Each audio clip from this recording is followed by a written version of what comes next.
చిన్న పట్నం. వర్షపు మొదటి చినుకులు. చిన్న పట్నం.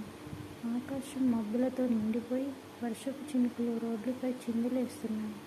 ప్రతి ఒక్కరూ దాచుకునే చోటు కోసం పరుగులు పెడుతున్నారు. ఆ వర్షంలో ఓ యువతి సీత బస్ కోసం ఎదురుచూస్తుంది.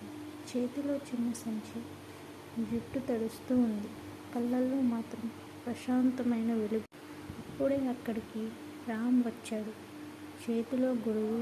చూపు సీత మీద పడింది. మీరు తడవకండి, మనిద్దరం కలిసి నిలబడదాం అని చిరునవ్వుతో అన్నాడు. బస్ రాలేదు, కానీ మాటలు మొదలయ్యాయి. చిన్న చిన్న నవ్వులు, మృదువైన సంభాషణలు వర్షపు చినుకుల్లో కలిశాయి. అప్పటి నుండి సీత హృదయంలో ఒక కొత్త అనుభూతి మొదలైంది. వర్షం తగ్గకపోవడంతో రామ్ సీతను ఇంటి వరకు తీసుకెళ్ళాడు. దారంతా నిశ్శబ్దమే, కానీ ప్రతి నిమిషం ఒక మధురమైన అనుబంధం. రోజులు గడిచాయి, కానీ ప్రతి వర్షం పడినప్పుడు సీతకు ఆ రోజు గుర్తుకొస్తుంది. ఒక గొడుగు కింద మొదలైన పరిచయం ఆమె హృదయంలో శాశ్వతమైన ప్రేమగా మారింది. ఏళ్ల తర్వాత కూడా వర్షం పడినప్పుడు వారు ఒకే గొడుగు కింద నడుస్తూనే ఉన్నారు. వర్షంలో మొదలైన ఆ ప్రేమ జీవితాంతం సాగిపోయింది.